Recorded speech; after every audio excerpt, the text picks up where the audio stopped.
Nandito na kami sa Manggisok. Ayan, sobrang low tide na siya ngayon. Ayan yung kumare ko. Paupo-upo. Ayan, low tide na low tide. Manggisok na po yan. Tapos dito sa kabila. Ayan, itong side man na to. Mambulangon Sitio. Ano? Tumandok. Sitio Tumandok, Mambulangon, Mercedes, Camarines Norte. Ayan. Very low tide. Nandito kami ngayon kasi manguhuli kami ng mga shell. Actually, marami na kaming huli kanina. So, nagbalik lang kami ulit. Nandito may plastic akong dala. Saan na? Hindi kita.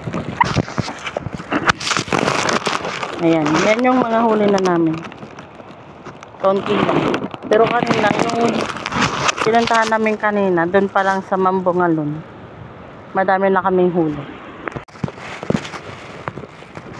Ayan, buhay na buhay pa. Anong tawag nga yan? Sea urchin.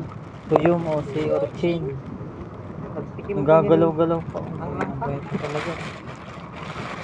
Kinakain pala yung mga yan. Tikman mo ang langsa. Ay, ang gilaw-gaw! Ang galaw. Buhay pa siya. May ganito pa. Oh. Nagagalaw-galaw siya. Oh, ayan. Kala namin di ang kinakain. Ang dami. Yung ngayon ko si Marlon natutuwa ako sa balat niya kasi Ayaw, makinis ano? Oo, makinis. Nawala na nga doon Uy, sa naglalaway na oh. Ayak. Ano lang yan? Kaya akala ko hindi nga ito kinakain eh. Dami rin. Maganda ito. Buhay na buhay. Ay, ayan. Nagagalaw pa. Salig-salig. Naalala ko yung sa sungka, baga yung larong sungka. Yan pang pain. Hindi yan pampain. May laman yan. Anong tawag nga dyan? Yung may tuhad-tuhad? Tuwad. Oh, ito. Tuwad-tuwad. Hawang ko yung may... Ano ito? Kalabang. Clams. Hanip sa laway. Kaluka. Dito kami sa anong lugar nga ito? Sa Sitio Tumandok. Mercedes ano?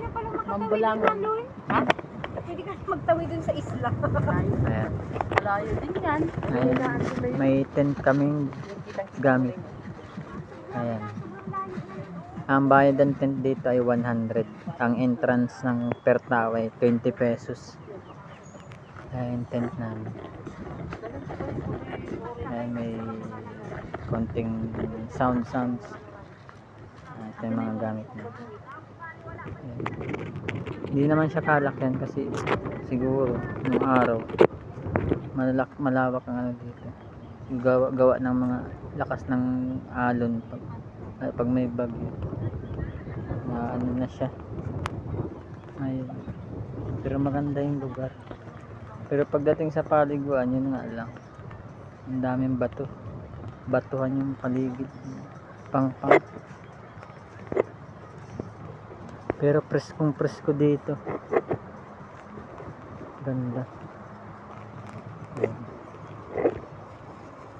Talagang may mga cottage din naman na ilang mga cottage.